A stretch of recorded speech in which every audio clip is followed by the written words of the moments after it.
Kvaratskhelia pour Dembélé. Le ballon détourné et par l'équipe.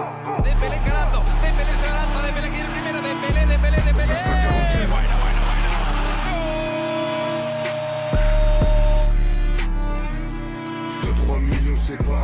በኤብሮ ጎዳናዎች ኳስን ሲያንከባልል ከታየበት ጊዜ አንስቶ ስለሷ አንድ የተለየ ነገር አንድ አስደማሚ ተሰጥኦ ይዞ እንደተወለደ ይነገርለት ነበር። እግር ኳስን ያንከባልላል ከማለት በእግር ኳስ ይደንሳል ማለት ይቀላል። ሲሮጥ እግሮቹ ከመሬት ከፍ ብሎ የሚሄድ ያስመስሉታል። ጨዋታ ለሱ የሚታዘዝ ኳስም ለሱ የምታደላ ሆና ትታይ ነበር። ነገር ግን ያ ተሰጥኦ የተነገረለትን የተገመተውን ያህል አልጋ ባልጋ በሆነ መንገድ ሲሄድ አልታየም። በሬንስ የማይተነበይ በኃይልና በጥበብ የተሞላ ተጫዋች ተወለደ። የወደፊቱ የእግር ኳስ ሰው መጣም አስባለ። በባርሰሎና ሰበበኛ በተነገረለት ልክ ያልተገኘ የወጣበት ዋጋ የከበደው በጉዳት የሚመታ ጅምር ተሰጥኦ እንጂ የማያልቅ ተብሎ ተብጥለጠለ። ብርጭቆው የባከነው ተሰጥኦ አሉት። 100 ሚሊዮን ዩሮ ፈሶበት በካምፕ ናው የደረሰው የእግር ኳስ አልጋ ወራሽ ከሚዲያ ርዕሰ ጉዳይነት ጠፋ። ስሙ ከተነሳም በተጠበቀው ልክ በተሰጥኦ መጠን ባለመገኘት ሆነ።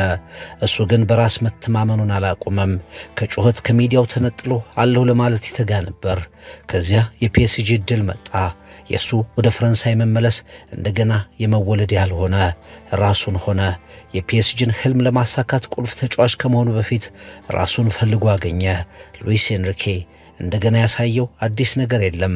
ነገር ግን የተዳፈነውን በራስ መተማመኑን ገለጠለት። ቀስ እያለ ጥያቄውን መለሰ።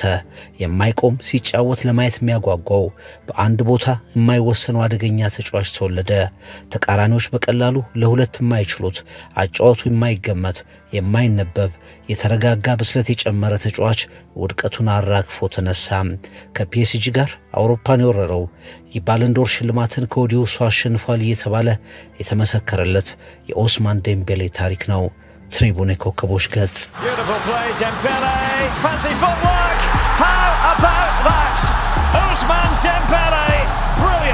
Ousmane Dembélé, just talk about him for a second. 25 goals in the calendar year, ahead of Mbappe, ahead of Lewandowski. Those are impressive numbers. If Ousmane can finish what he starts, he will be one, if not the best player in the world.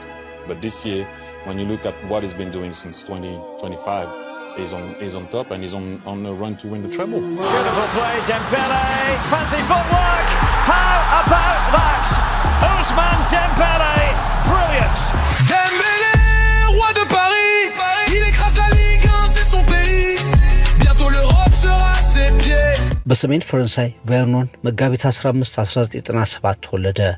አባቱ ማሊያዊ ሲሆኑ እናቱ የሞሪታኒያና ሴኔጋል ዝርያ ያላቸው። ቤተሰቡ መነሻው ከምዕራብ አፍሪካ ነው። እግር ኳስን ከህፃነቱ ጀምሮ በከፍተኛ ፍቅር ይከውን ነበር።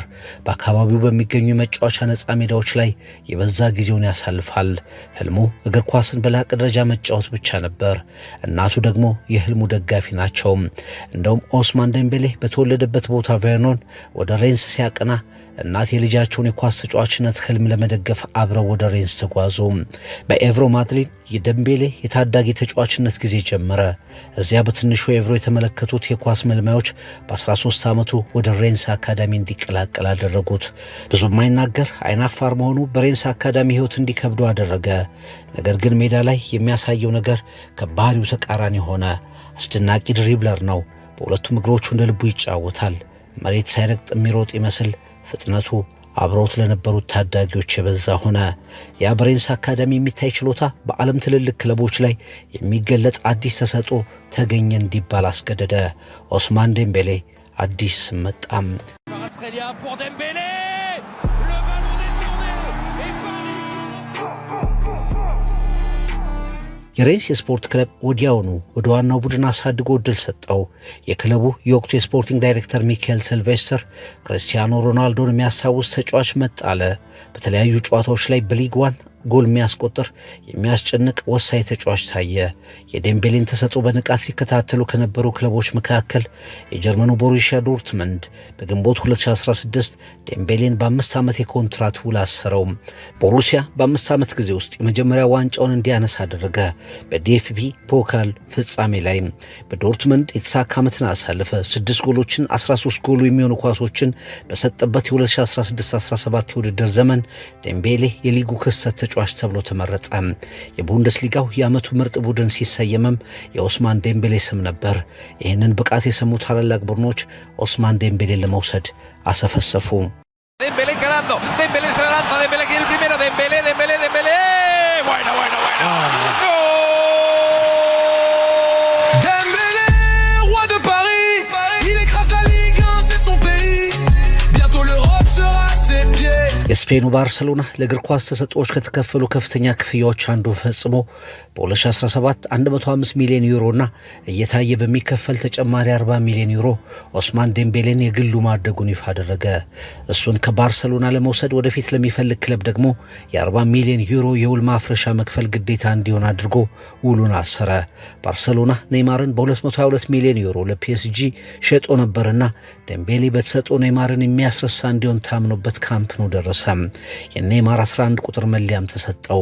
በመጣበት ዓመት ሁለት ጊዜ ለረጅም ሳምንታት ከሜዳ ያረቀ ጉዳት አጋጥመው በ24 በተሰለፈባቸው ጨዋታዎች 4 ጎሎችን አግብቶ ዓመቱ እንደመደመ ዴምቤሌ በኔይማር ዲካ እንዲተካና በባርሰሎና እንዲያንጸባርቅ ወደ 135 ሚሊዮን ዩሮ ወጥቶበት መድረሱ በሜዳ ላይ ወዲያው ፍሬ ያላፈራ አለ።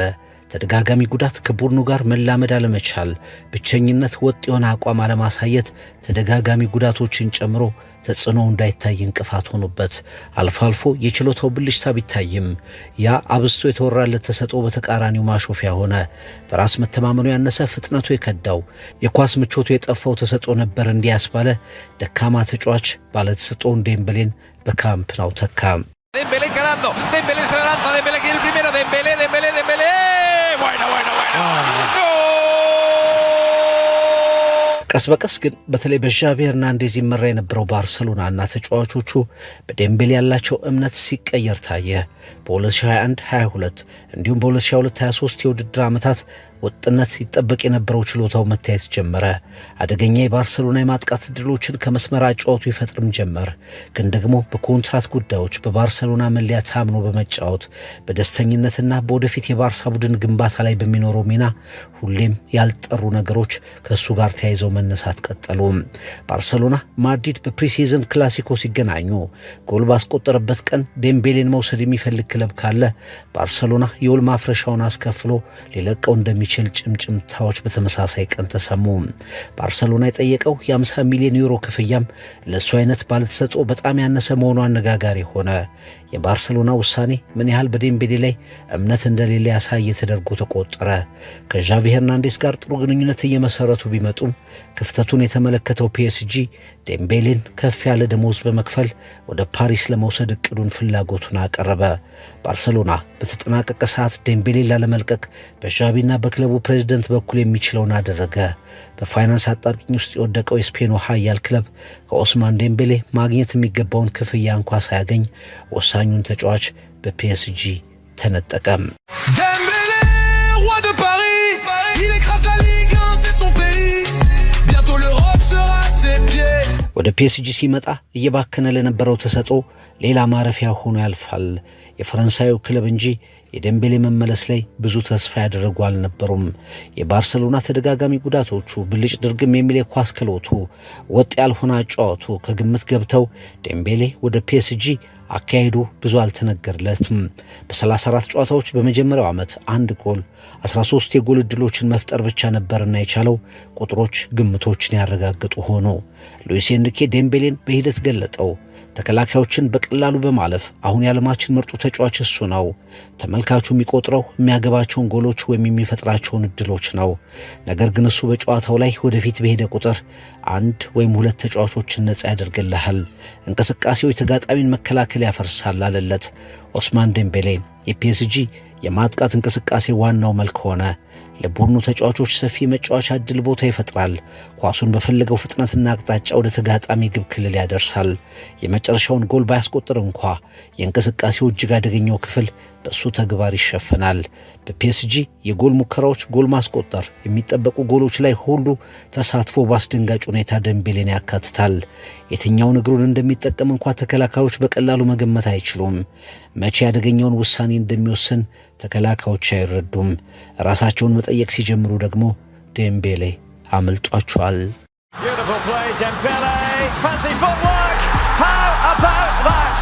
Ousmane Dembélé, brilliant. አዲስ ሚና፣ አዲስ አስተሳሰብ፣ ልዩ የሆነ በራስ መተማመን ተላበሰ። በአንዳንድ ጨዋታዎች የ10 ቁጥር ሚና ይሰጠዋል። በመስመሮች መሃል በሚያደርገው እንቅስቃሴ የማጥቃት ስልቱን ይመራል። ሉዊስ ኤንሪኬ ምርጡ ተጫዋችህ ሁሌም ብዙ የኳስ ንክኪ እንዲያደርግ ማስቻል አለብህ፣ ለዴምቤሌ የምናደርገው ያንን ነው ብሏል። በአንድ ወቅት በባርሰሎና የነበሩ የጉዳት ድግግሞሾቹ በፒኤስጂ ጠፍተዋል። ዴምቤሌ የታደሰ ሳይሆን እንደ አዲስ የተወለደ ተጫዋች ሆኗል። በባርሰሎና በአማካይ በ37 በመቶ የሊግ ጨዋታዎች ላይ ነበር የተሰለፈው። በፒኤስጂ ዘንድሮ 4 ጨዋታዎች ብቻ አመልጠውታል። ወጥነት፣ ደስተኝነት፣ መብሰል፣ ነጻነት በፓሪስ አዲሱን ዴምቤሌን የሚገልጡት ቃላት ሆነዋል። ከ4 ዓመታት በፊት ጀምሮ በካምፕናው የጨዋታ ጀንበሩ ተሰጥኦ እየጠለቀች የመጣች የመሰለው ዴምቤሌ አሁን ሌላ ተጫዋች ሆኖ ተወልዷል።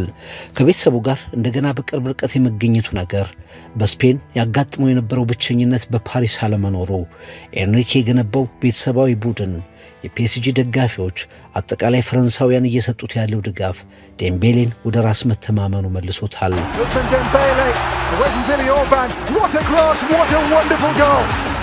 Dembélé, roi de Paris, il écrase la Ligue 1, c'est son pays. Bientôt l'Europe sera à ses pieds. ሉዊስ ኤንሪኬ ኳስ ከመስመር የሚያሻግር ተጫዋች ብቻ መስሎ የነበረውን ዴምቤሌን ራስ ወዳድነት እንዲጨምር፣ ራሱ ጎል እንዲያገባ ያሳደረበት ጫና ፍሬ አፍርቶ ኦስማን እንደ ልብ ጎል የሚያስቆጥር ተጫዋች ሆኗል። ጎል ባያስቆጥር እንኳ የሱ ሜዳ ላይ የመኖሩን ዋጋ በሌላ መንገድ ዋጋ የሚሰጥ አሰልጣኝ፣ አጫወቱም ስላገኘ ያለ ጫና እንቅስቃሴውን ያደርጋል። በእያንዳንዱ የፒኤስጂ እንቅስቃሴ የጨዋታ ጎል መነሻ ላይ እሱ ወሳኝ ሆኗል። ፒኤስጂ ላለፉት ዓመታት ሲያልመው ሲያቅደው የቆየውን የአውሮፓ ክብር በፊት አውራሪነት ካሳኩት ቀዳሚ ተጫዋቾች አንዱ ሆኗል። በፕሬዝዳንት ኢማኑኤል ማክሮን እስከ ተራ የፈረንሳይ እግር ኳስ ደጋፊዎች ለዓመታት የተናፈቀውን ድል እውን እንዲሆን በማድረግ ለተወጣው ሚና በየትልልቅ መድረኮቻቸው ከፍ አድርገው የሚጠሩት ስም ኦስማን ዴምቤሌ ሆኗል። ከወዲሁም የባለንዶር ሽልማትን አንድ ብሎ ማንሳቱን አረጋግጧል እያሉ ሰፊ ዘመቻ እንዲጀምሩለትም ሆኗል። Dembélé, roi de Paris, il écrase la Ligue 1, c'est son pays. Bientôt l'Europe sera à ses pieds. መጠበቅ፣ የተጋነነ ግምት ከመስመር ሊያስወጡት ተቃርበው ነበር። የወጣበት የተጋነነ የዝውውር ዋጋ፣ ተደጋጋሚ ጉዳት፣ ሜዳ ላይ ያልተገለጠ ተሰጥኦ በእግር ኳስ ቋሚ ድክመት ርዕስ ሊያደርጉት ተቃርበውም ነበር። እሱ ከተመሰገነም ቀጥሎ የሚመጡ የድክመት መገለጫዎች አያጡትም። ይችላል፣ ግን ምን ዋጋ አለው? ጉዳት፣ ተሰጥኦ አለው፣ አልተጠቀመበትም እንጂ የሚሉ ነገሮች ሁሉ ያሳድዱት ነበር። አሁን ዴምቤሌን እነዚያ ቃላት አያሳድዱትም። በፓሪስ አቋሙን፣ ማንነቱን፣ ውጤታማነቱን ብቻ ሳይሆን ነፃነቱን አግኝቷል። የመውደቅና የመነሳት የመሞከርና የማሳካት እድሉን በፒኤስጂ በደንብ ተጠቅሞታል። በሉዊስ ኤንሪኬ ስር በርካታ የጥያቄ ምልክቶቹን አጥፍቷል። አሁንም የምድራችን ምርጡ ጎል አስቆጣሪ ላይሆን ይችላል። በአጫዋቱ ላይ ያልጠፉ ጥያቄዎች ሊኖሩ ይችላሉ። እንደሱ ግን ሉዊስ ኤንሪኬ እንዳለው የተከላካዮችን መከላከል የሚያዛባ ተጫዋች ማግኘት በአሁኑ ወቅት እጅግ ከባድ ነው። በአንድ ንክኪ በአስደናቂ ፍጥነት የቡድኑን የማሸነፊያ አቅጣጫ የሚተልም አጫወቱ የተለየ ተጫዋች ያደርጉታል። እንደገና የተወለደው የፒኤስጂን ህልም እውን ያደረገው አውሮፓን የወረረው ኦስማን ዴምቤሌ በትሪቡን የኮከቦች ገጽ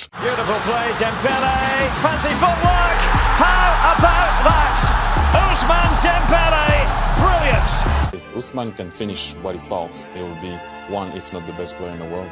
But this year, when you look at what he's been doing since 2025, he's on top and he's on a run to win the treble. Beautiful play, Dembélé, fancy footwork.